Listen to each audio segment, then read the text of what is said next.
अस्सलाम वालेकुम। मौसम जे हवाले सां गॾु मां आहियां नज़ीर बमरो।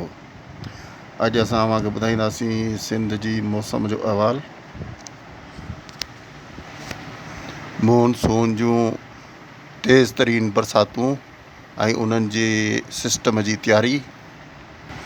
ऐं इन खां अलावा अव्हांखे असां अॼु इहो बि ॿुधाईंदासीं त अव्हां सोलर सिस्टम जो स्ट्रक्चर कहिड़ो ठाहिरायो जेको केतिरे बि तूफ़ान में तबाह न थी सघे। जीअं असां कल्ह अपडेट कयो हुयो त अॼु जे बारे में यानी 9 जून जे बारे में त खीरथर जबल ते ककर ठहंदा, झुड़ ठहंदो ऐं उहो झुड़ ठहियो ऐं उन सिस्टम में इज़ाफ़ो थी वियो, ताक़त पैदा थी वई, छाकाणि त लो प्रेशर जेको डेवलप थियल हुयो राजस्थान में, उहो लो प्रेशर सिंध तरफ़ आयो। उन सां सिंध में जेको कमज़ोर सिस्टम तयारु थियो हुयो खीरथर ते, उहो ताक़त वठंदो वियो ऐं उन जे ताक़तवर थियण जे करे सखर, लाड़काणे, नवाबशाह ऐं हैदराबाद डिवीज़न जे काफ़ी इलाइक़नि में किथे किथे टिड़ियल पखिड़ियल बरसाति थी ऐं हिन वक़्तु बि सिस्टम जेको आहे उहो एक्टिव आहे। हिन वक़्तु यानी अॼु 9 जून ते राति जो 11 वॻे सेंट्रल सिंध में ऐं लोअर सिंध में हैदराबाद वारनि इलाइक़नि में सिस्टम मौजूदु आहे ऐं हीअ बादल सिंध जे आसमान ते घुमी फिरी रहिया आहिनि ऐं उन्हनि में काफ़ी हलचल आहे ऐं कुझु बादल अञा हिन वक़्तु बि बलोचिस्तान खां सिंध तरफ़ अची रहिया आहिनि। असांखे मिलंदड़ डेटा जे मुताबिक़ सुभाणे 10 जून ते हैदराबाद डिवीज़न में ऐं कराची डिवीज़न जे उत्तर तरफ़ जामशोरो ज़िले जे इलाइक़े में कुझु बादल ठहंदा, झुड़ ठहंदो ऐं ॾखिण बलूचिस्तान में सिस्टम ठहण जी उमेदु आहे ऐं इन खां अलावा सेंट्रल पंजाब में ऐं केपी में, इस्लामाबाद में, गिलगित में ऐं आज़ाद कश्मीर में इन्हनि इलाइक़नि में बरसाति जो इम्कानु आहे। सुभाणे यानी 10 जून ते सिंध जे उतरनि इलाइक़नि में ऐं खुज़दार वटि बि बादल ठही सघनि था ऐं किथे किथे बरसाति वसी सघे थी। अॼु 9 जून ते मानसून सिस्टम जा बादल जेके एशिया जे समुंडनि में मौजूदु आहिनि, ही बादल आहिनि ऐं हिननि में काफ़ी तमामु घणी घिम मौजूदु आहे ऐं हिननि जो बादलनि जो सफ़र हिंदुस्तान तरफ़ जारी आहे ऐं इहे बादल हिंदुस्तान क्रॉस करे ऐं असांजे सिंध तरफ़ ऐं मुल्क जे ॿियनि सूबनि तरफ़ मानसून जूं बरसातूं खणी ईंदा। हिन वक़्तु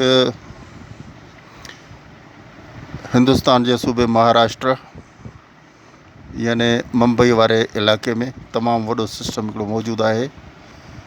हीउ मानसून जो सिस्टम आहे ऐं इहो सिस्टम अॻिते आहिस्ते आहिस्ते सिंध तरफ़ वधी रहियो आहे ऐं घणी उमेदु आहे त 25 जून ताईं सिंध जे अंदरि मानसून जो सिस्टम नंगर पार्कर खां दाख़िल थी वेंदो।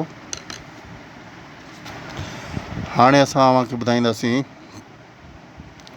त सोलर सिस्टम में जेको तव्हांजो स्ट्रक्चर हूंदो आहे, जेको सोलर पैनल्स खे होल्ड करे रखंदो आहे, उहो केतिरो बि ताक़तवर हुजे पर तेज़ हवाउनि ते किरी पवंदो आहे ऐं पूरो सोलर सिस्टम ऐं क़ीमती सोलर पैनल तबाह थी वेंदा आहिनि, जंहिंजे करे लखनि रुपयनि जो नुक़सानु थी वेंदो आहे।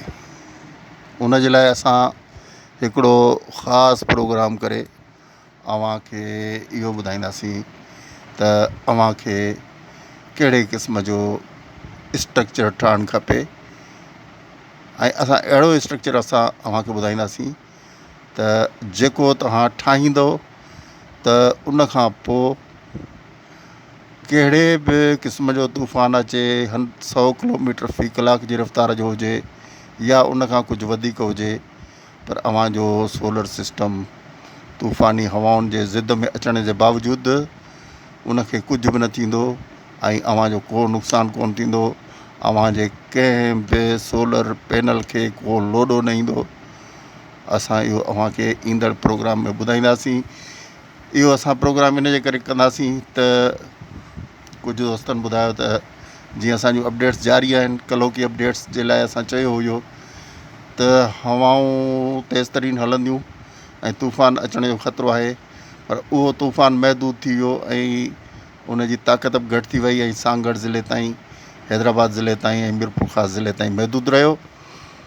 त कुझु दोस्तनि कमेंट कई त असां तव्हांजी अपडेट्स खे ॿुधी सोलर पैनल लहराए रखिया हुआ पर तूफ़ान कोन आयो। त हाणे असां इन जे करे अव्हांखे अहिड़ो जेको आहे सो स्ट्रक्चर ॿुधाईंदासीं जंहिंमें अव्हांखे सोलर पैनल लाइ रखण जी ज़रूरत न पवंदी।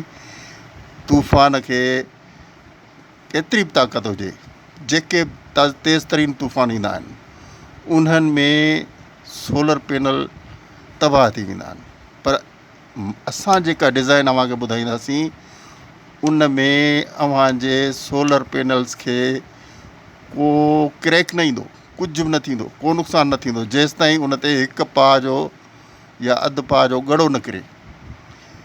ॻड़ो किरणु ॿी ॻाल्हि आहे, तेज़ हवाऊं ॿी शइ आहे। तेज़ हवाउनि खां मुकमिल बचाव थींदो।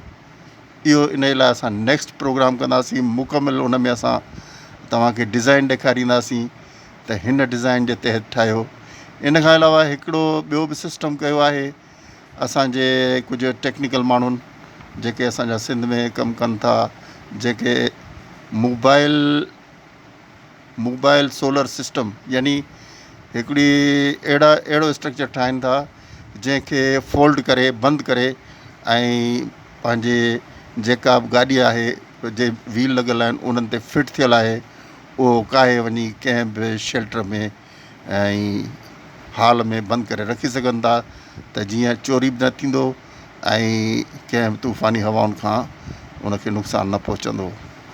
त ईंदड़ प्रोग्राम में इनशाला असां इहो प्रोग्राम कंदासीं, छो त हिन ते जेको डिज़ाइन असांजो जेको ख़ाको आहे असांजे ज़हन में, उहो पहिरियां असां पेपर ते आणींदासीं, कंप्यूटर ते आणींदासीं।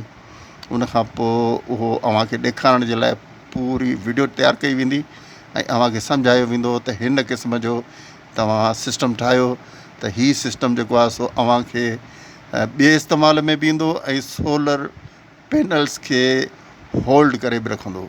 त उन जे लाइ अव्हां असांजे चैनल खे सब्सक्राइब कयो, असांजे पेज खे लाइक कयो ऐं बेल खे दॿाए छॾियो त जीअं अव्हां ताईं नोटिफिकेशन अचे त असांजा प्रोग्राम अव्हां ताईं पहुची सघनि। असांजो मक़सदु इहो हूंदो आहे त अव्हां जेको कुझु महिनत कयो था ऐं उन मां जेको कुझु सिस्टम ठाहियो था उनखे को नुक़सानु न पहुचे ऐं अव्हांखे नुक़सानु न पहुचे। इन जे लाइ अव्हां असां सां गॾु रहो ऐं असांजे मशवरनि ते अमल कंदा रहो ऐं फ़ाइदो हासिलु कयो। अव्हांजी वॾी महिरबानी। अल्लाह हाफ़िज़।